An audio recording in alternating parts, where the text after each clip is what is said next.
प्रदोष व्रत कथा। किसी गांव में एक गरीब ब्राह्मण रहा करता था।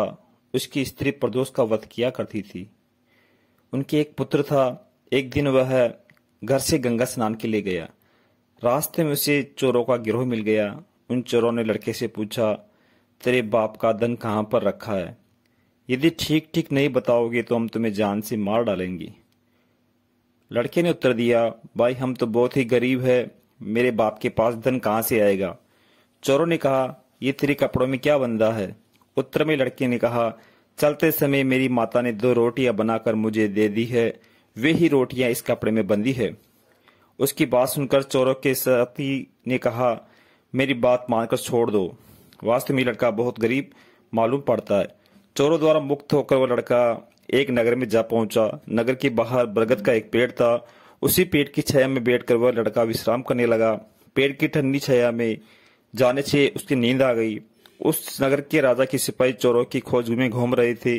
संयोग वह सिपाही घूमते घूमते लड़के के पास आ पहुंचे। लड़के को सोता देखकर सिपाही ने सोचा, यही चोर है। ऐसा सोचकर सिपाही उस लड़के को राजा के पास पकड़ ले गए। राजा ने उसे बंदी घर में डाल दिया। राजा की आज्ञा मिलते ही उस लड़के को बंदी बना लिया गया था। उस लड़के की माता प्रदोष व्रत कर रही थी। व्रत समाप्ति के बाद उसी रात्रि में राजा को स्वप्न आया कि तुम इस लड़के को सवेरा होने से पहले छोड़ दो, नहीं तो तुम्हारा राज्य नष्ट हो जाएगा। प्रातःकाल होने पर राजा ने उस लड़के को बुलाकर उसकी सारी घटना सुनी। इसके पश्चात राजा ने अपने सिपाही को भेजकर लड़के के माता पिता को बुलवाया। भय के कारण उसके माता पिता कांप रहे थे। उन दोनों की हालत देखकर राजा ने कहा, तुम लोगों को डरने की आवश्यकता नहीं है, तुम्हारा लड़का निर्दोष है। मैंने इसे चोर समझ के पकड़ लिया था, अब इसकी सच्चाई में जान चुका हूँ।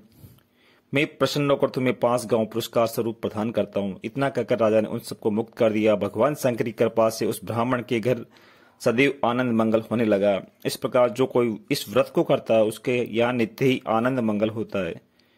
ओम गौरी शिवाय नमः।